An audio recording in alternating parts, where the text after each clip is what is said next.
Hello, my name is Rich Howard, owner of Architectural Builder Supply. This video is to bring you a closer look at the best part number 1CB7B21626 Peaks core. This is in a B2 keyway and it's a 7-pin core.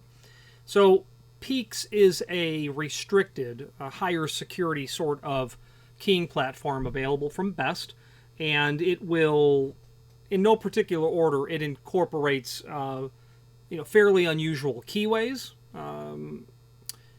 It incorporates a feature to the key blank itself where there are two very small triangular shaped features right near the bow of the key that without that feature present on the key blank, the cylinder will not work.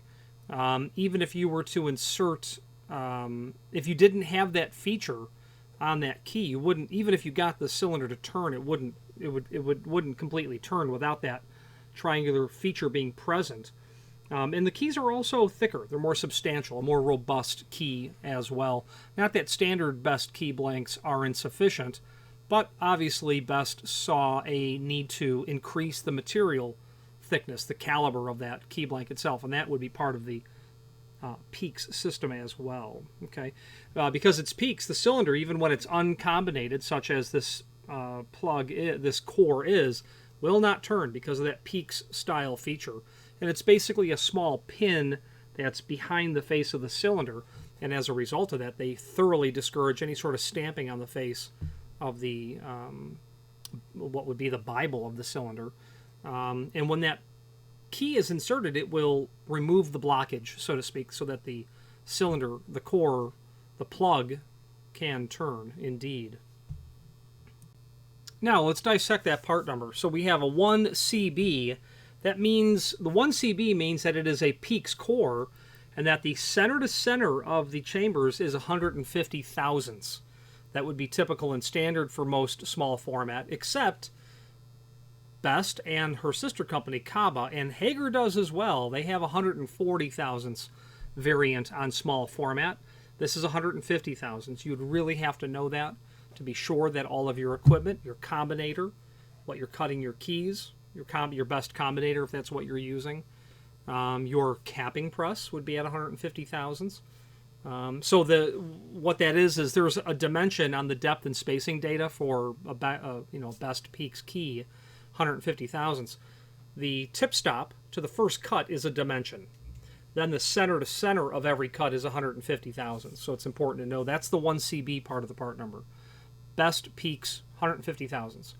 The 7 in the part number, that's 7-pin. That's obvious. The B2 is the keyway. Then the 1 is the fact that it's uncombinated. There are no segments. What we would call pins, Best calls segments. In a A2 system, there are A and B segments. I think they're A and D segments. Don't quote me. I think they're A and D segments. I forget. In an A2. In an A3, they're B and E segments. A4 is C and F segments. I'm just guessing. We would call them pins. Bottom pins, driver pins, control pins, master pins. But Best calls them segments. So it's uncombinated. Uncombinated is the industry term, the locksmithing term, to say there are no pins, no springs, no keys. It's just this plug. It's a plug. The core. It's a core. 626 is the finish. They say that it's simulated, which means it's meant to be compatible with your chromes and your nickels, things of that nature. Okay, and that's what that part number means. People would migrate to the Peaks system because there is some control over the key blanks, in the sense that they were patented until a certain year, which we'll take a look at in a moment. And it's certainly more resistant to manipulation because of the additional security features that you have. And as you can see, not only from the plug but from the images down below, it is paracentric in the fact that the wards cross the center line. You've got the feature of the wards in the keyway itself that cross that center line, and that's the term paracentric. Let's switch to the screen view and take a look at a little bit of supporting documentation. Okay, so this is the item that we're looking at, a B2 keyway uncombinated Peaks 7 pin is what it is, 150 thousandths. Now, there is a link here below this video to the manufacturer's page. That's going to allow us to pull up all of the best products that we sell by means of this horizontal navigation. A link to the manufacturer's website, but then some supporting documents. So we have best Peaks cut sheet. Let's see, I already have some of these open.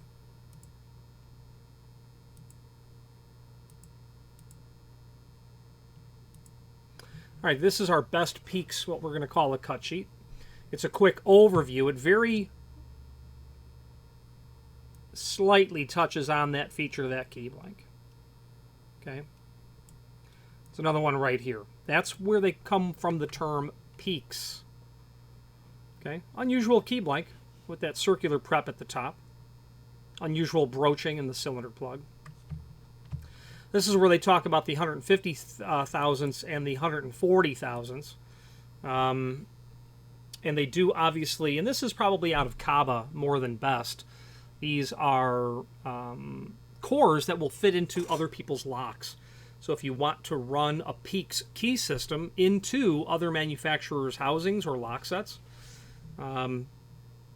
Best, by way of Kaba, can produce those. Medical format, Schlage, Sargent, small format, obviously. Key and knob, key and lever, probably deadbolt as well. They can probably do a lazy action tailpiece. Yale and Corbin Russwin. Okay. Yeah, not really showing us any telltale sign about the key blank, and they don't show that in this product brochure, but you can review that at your leisure. So the patent dropped off on that about, at this point, 10 years ago, which means other people could manufacture those key blanks. I'm not familiar with any third-party people making Best or Kaba Peaks key blanks. And who knows, this patent may have, there might be a platform of this patent that has extended the, an evolution to the technology that's allowed them to file a new patent. So there's also a link to the,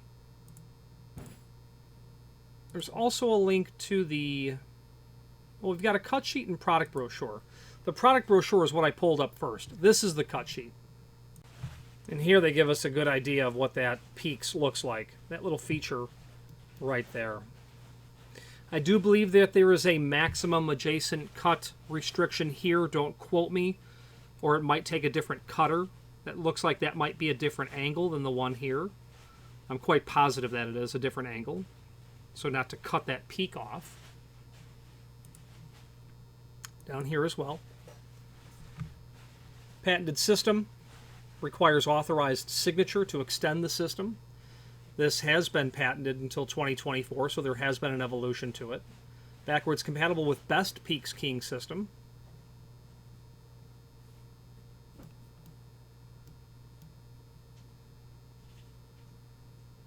Grade 1, retrofitting available, and then more information regarding it. Similar sort of context to what we've already talked about. So you can review this. Obviously, you'll be able to pin this the same way that you're pinning small format, your A2 or A4 system. 150 thousandths will allow you to use all your same tools and pin kits. Okay, so now you've got the cut sheet. There's also a link here to the service manual. Here, Best Access Service Manual. There's not too much in here regarding Peaks specifically, but there's 1,300 plus pages of information as it pertains to the Best overall lock system. Do a find function on our keyboard for Peaks, and we will find those instances. So they're talking about the combinator. So there's a specific combinator when you're cutting Best keys. So if you have a combinator now, if you're just doing typical A2, it won't cut the Peaks. You'll need you'll need either a specific machine or some parts to convert your machine to do that. Let's take a closer look now. Peaks patented key. are cut on the 8437 and 8436 key combinator. They do give the illusion that they are a thicker blank. Yeah, they really don't. The premium is absolutely a thicker blank. I would have assumed the Peaks key is a little bit thicker. It may not be. I'm going to retract that. Actually, looking into the broaching, I'm going to say that it's not a thicker key blank. Only the premium would be thicker.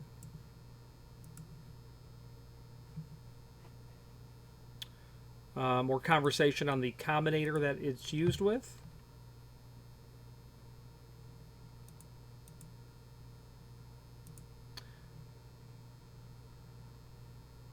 Okay, so you have a specific variant based on whether it be 6 or 7 pin. So your combinator will be based on what cylinder length you're managing as well. Other items on this page, encyclopedic, really in what they are. This is where we keep all of our important documentation as it pertains to BEST. The A2 and A4 key systems training. If you want to teach yourself how to pin small format, you can do it with this document here, and you can also do it with this document. Bear with me.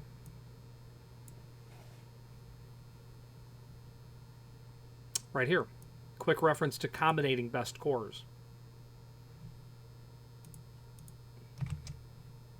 This document will also talk about how to do it. This is for A2 or A4.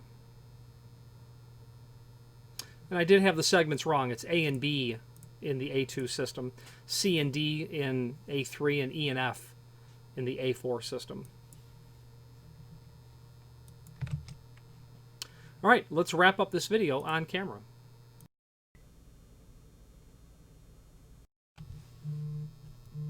Okay, in conclusion, if you have any questions on this BEST 1CB7B21626 core or any other BEST product, please feel free to reach out to us. This is individually capped, as you can tell. Having a capping press would be, of course, the preferred way to go about capping those. If you don't do very many of these cores, you might just want to have a locksmith do them for you, because you need the springs, you need the segments, you need the individual caps. It's really handy to have the capping block and the capping pin and the ejector pin and all the other parts that go along with it. But people who are supporting such a service are school districts, hospital chain, hospital installations, the military, large facilities that have the investment in all the tools. The name BEST is literally synonymous with small format interchangeable core. On that link to the manufacturer's page was a link to the original patent by BEST. In 1921, Frank BEST patented the concept, and while this is not what he patented at that time, it was certainly the start of BEST popularizing the small format interchangeable core platform, the SFIC, cloned and copied countless times over the decades. Frank BEST certainly took his inspiration from other places. He would have been, in my opinion, in the early 1920s, incredibly familiar with all existing lock technology. And when you look at his patent, and according to others who have studied the matter far deeper than I have, feel that the master ring from P.F. Corbin, that was patented in about 1889, was the godfather of the small format concept, because of the fact that there are two shear lines involved. When you have a small format core, when you have a large format core, in almost all instances, but not all, Schlage and Yale don't. Other variants of typical manufacturers don't either. There are two shear lines. There is the regular shear line between the plug and the housing, but then there's the control shear line, and this little gizmo right here is the control plug, and that operates from a separate shear line. And the two shear line concept is the master ring cylinder. The master ring cylinder is a mortise cylinder, and there are four sizes of mortise cylinders. There's the peanut, there's the regular one, which we all use. The peanut's 3/4 diameter. The regular one is 1 5/32 diameter. The jumbo or the master ring was 1.5 inches, and then there's the mogul, which is 2 inch. The master ring is 1.5 inches. It's, you know, about 3/8 of an inch greater diameter than the standard cylinder, because they're going to fit the plug inside of the master ring inside of the shell of the cylinder itself. So you have 2 shear lines. The concept of 2 shear lines, I believe, would have come out of the Yale duplex concept, which means 2 cylinders in a single lock. Why would you have two cylinders in a single lock? Why would you need 2 different shear lines? Well, it all comes down to how you isolate your key from your other key. So in the science of locksmithing and generating theoretical change keys, you have your top master key and you have your other keys, you know, specialty masters, change keys, master keys, you know, whatever terms you want to put on all of this. When you isolate, when you remove that top master key and pin it to, let's just say, Yale's 1 cylinder in their duplex, or in the master ring, you pin that to, you know, your master ring shear line, you can then use the other shear line for just your changes and your masters. So in a 3-level system, you'll have a grandmaster, masters, and then change keys. Well, if you can take your top master, your TMK, the grandmaster, pull that off, you can generate a lot more theoretical changes. But what you do is you protect that bitting on that lock. There is a method known in locksmithing circles how one could decode what that bitting is if you had a little bit of knowledge and some other requirements. You theoretically can decode that, but when you rip that keyway off by having a second shear line, you know, you serve that purpose. But the concept of the 2 shear line in that regard isn't really what's happening here, because the bottom shear line, your master keys, whatever level they are, level 2, 3, and above, and the change keys, they're all going to vie for operation at the plug shear line. Up at the control lug shear line, only your control keys would really operate there, even though I've heard people say that people have master keyed the control shear line so that you can have multiple control keys work in there. You might have a school district and there's a different control key for each building. That makes sense. Or maybe different controls keys for each wing of the building. But then there's one engineer or one group of engineers that runs everywhere, and they could have their control key work in all of those. So they master pin the control shear line. That would be, you know, atypical to do that, but, you know, I'm aware that it's done. So the concept of the 2 shear line came out of that master ring, from what I understand, and because the duplex was patented before the master ring, you would have to think that the person whose name is O'Keefe, who patented the master ring, would have been aware of all of the existing cylinder technology of the day, just like Frank Best would have been aware in 1921 all of the existing cylinder technology of the day. And when you look at that patent, and then you study P.F. Corbin paperwork, early 20th century, very early 20th century documentation, it's quite obvious that he's influenced by that. And the only thing that is lacking, in my opinion, would be Frank Best writing a letter. I used the great idea from P.F. Corbin to use ball bearings in my cylinder construction. You know, just an admission of it. But just brilliant, the people that came up with all of that stuff. Anyway, we've digressed. If you have any questions on how to pin this stuff, hopefully you feel confident to reach out to us. We will do the best to help you. Thank you very much.